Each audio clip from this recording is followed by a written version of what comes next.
हेमा मालिनी को भी बोल दिया है कि आपने 10 साल तक यमुना जी के लिए कुछ नहीं किया। उनके मुंह पे बोला, साफ साफ बोला।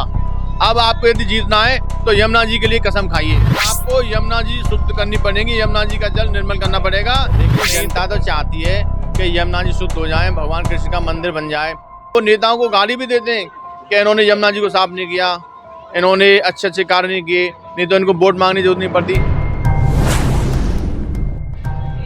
मथुरा समाचार में आप सभी का स्वागत है। मथुरा समाचार के सभी दर्शकों को हिंदू नववर्ष की हार्दिक शुभकामनाएं।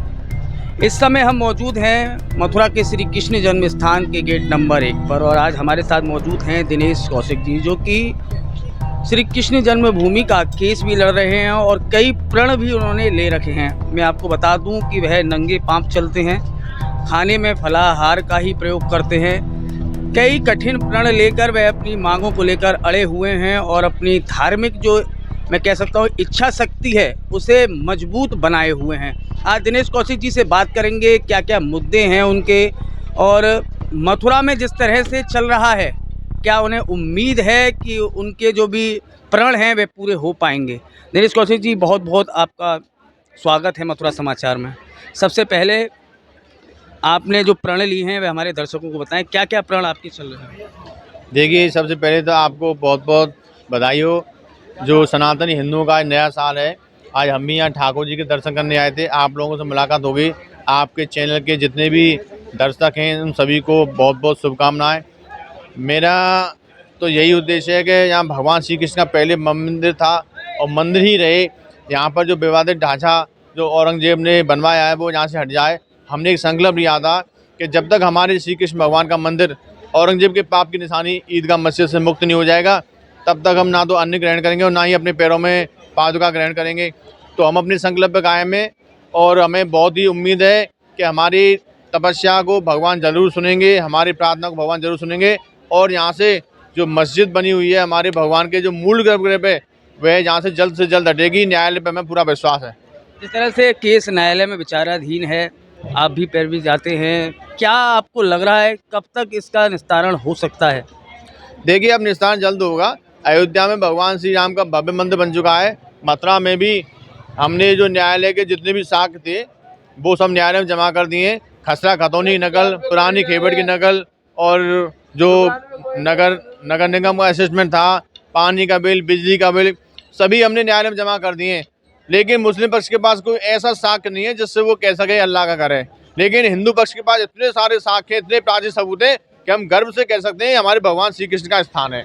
यहाँ संपूर्ण विश्व जानता है कि भगवान कृष्ण का जन्म मथुरा में हुआ था, कंस की 7वीं कोठरी में हुआ था। वो कंस की 7वीं कोठरी आज भी इस मस्जिद के नीचे दबी हुई है। हमारे भगवान का जहाँ जन्म हुआ था उसी स्थान पर अवैध कब्जा हो रखा है। दिनेश जी, मामला है, कोर्ट का मामला है, काफ़ी लंबा चलेगा, उस पर बात करना भी क्योंकि विचाराधीन है तो उस पर ज़्यादा अच्छा भी नहीं है। आपकी यदि बात करूं तो आप एक प्रण लेकर बैठे हुए हैं कि नंगे पांव जब तक ये केस नहीं हो जाता तब मैं नंगे पांव रहूंगा। आपने विश्राम घाट पर भी एक प्रण लिया था कि मैं जब तक यमुना शुद्ध नहीं हो जाती तब तक मैं अन्न का ग्रहण नहीं करूंगा। क्या इस तरह के कठिन प्रण आप लेते हैं, इच्छा शक्ति कहाँ से आती है। देखिए, पहले तो हम एक आसी भी रहने में बड़ी वो लगता था, दिक्कतें आती थी। हम दूध, रबड़ी और खूब मतलब व्यंजन खाते थे। लेकिन जब से हमने भगवान कृष्ण का ये मंदिर का बनने का संकल्प लिया है, यमुना महानी को शुद्ध करने का संकल्प लिया है, तो भगवान ही शक्ति दे रहे हैं। हमको नहीं पता चल रहा शक्ति कहाँ से आ रही है। लेकिन आज हमें 301 दिन हो गए अन्न छोड़े, तो हमें कोई दिक्कत नहीं हो रही है। हम फलाहार कर लेते हैं, दूध और फल ले लेते हैं, लेकिन शक्ति भगवान दे रहे हैं। दिनेश जी, जिस तरह से हमने देखा राम मंदिर का मुद्दा काफ़ी लंबे अरसे तक चला, कृष्ण जन्मभूमि का मुद्दा अभी कोर्ट में विचाराधीन है। यमुना मुद्दा मैं कहूँ, यमुना 1990 के बाद से लगातार मैली होती रही। कई राजनेता आए, उन्होंने यमुना शुद्ध करने का प्रण लिया, लेकिन धरातल पर यदि यमुना की हम बात करें, आप भी देखते होंगे कि शुद्ध नहीं है। अब ऐसे में आपने जो प्रण किए हैं, क्या आपको लगता है वे पूरे हो पाएंगे। क्या राजनेताओं में इच्छा शक्ति इतनी है कि इन कामों को वो करा सकते हैं। देखिए, जब हमने संकल्प लिया है ना, तब से हमें महसूस हुआ है कि कार्य जल्दी हो रहे हैं। क्योंकि हो सकता है भगवान उनको सद्बुद्धि दे रहे हों। अब हर कोई यमुना जी के लिए तैयार हो रहा है, नेता भी तैयार हो रहे हैं। पहले यमुना के लिए जो पैसा आता था उसमें कमीशन खा जाते थे, पैसा का बंदर बांट हो जाता था। लेकिन अब लोगों की भावनाएं बदल रही हैं। उनको भी लग रहा है कि कोई व्यक्ति यमुना महारानी के लिए भूखा रह रहा है भगवान कृष्ण मंदिर के लिए भूखा रह रहा है, तो हम कुछ ना कुछ इसमें सहयोग करना चाहिए। तो नेताओं की भावनाएं बदल रही हैं, अधिकारियों की भावना बदल रही हैं। अब आने वाले समय में यमुना जी बहुत जल्दी स्वच्छ हो जाएंगी, क्योंकि सभी को पता है कि बदनामी होती है। जहाँ भी नेता वोट मांग जाते हैं तो यमुना जी का मुद्दा आ जाता है। तो अब उनके कान खड़े हो गए। अब आने वाले समय में यमुना जी का जल एकदम निर्मल हो जाएगा और हथनी कुंड से पानी छोड़ा जाएगा, तो इससे बड़ा प्रभाव पड़ेगा। और जो नाले टेप हो जाएंगे तो यमुना जी को शुद्ध होने में कम ही समय लगेगा। लोकसभा का चुनाव लगभग चल रहा है, दूसरे चरण में मथुरा में मतदान होना है। कैसा सांसद दिनेश शर्मा चाहते हैं, कैसे मुद्दे मथुरा के, क्या क्या आपको लगता है कि इन मुद्दों पर सबसे पहले काम होना चाहिए? देखिए, हमने हेमा मालिनी को भी बोल दिया है कि आपने 10 साल तक यमुना जी के लिए कुछ नहीं किया। उनके मुंह पे बोला, साफ साफ बोला। अब आपको यदि जीतना है तो यमुना जी के लिए कसम खाइए। आने वाले समय में जो आपको वोटर वोट करेंगे उनसे वादा करिए कि आपको यमुना जी शुद्ध करनी पड़ेगी, यमुना जी का जल निर्मल करना पड़ेगा, नहीं तो जनता और भगवान आपको माफ नहीं करेंगे। स्पष्ट कह दिया, उनके मुंह पे कह दिया हमने। दिनेश शर्मा जी, एक आखिरी सवाल मैं आपसे लूँगा। जिस तरह से आप अपनी मुहिम में लगे हुए हैं, क्या जैसे यमुना जी का मुद्दा हो या कृष्ण जन्म स्थान का मुद्दा हो, जो मथुरा की आम जनता है, धार्मिक जनता है, क्या पूरी तरह से 100% इस आंदोलन में जुड़ी हुई है या कहीं ना कहीं उदासीनता जनता की दिखती है? देखिए, जनता तो चाहती है कि यमुना जी शुद्ध हो जाए, भगवान कृष्ण का मंदिर बन जाए।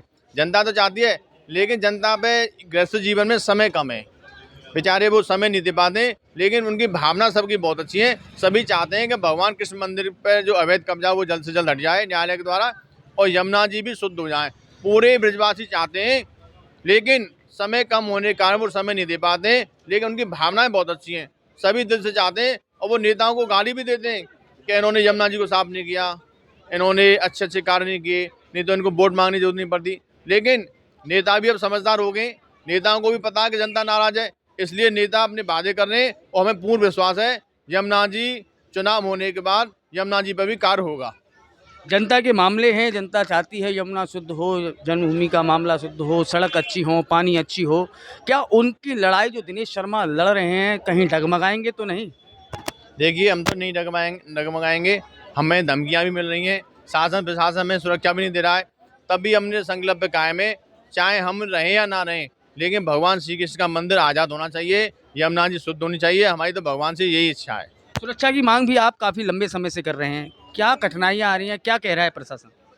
देखिए, प्रशासन में कुछ अधिकारी सपा कांग्रेस पार्टी में जो रहे थे वही अधिकारी यहाँ कार्य कर रहे हैं, तो उनकी मानसिकता, उनकी विचारधारा दूसरे तरह की है।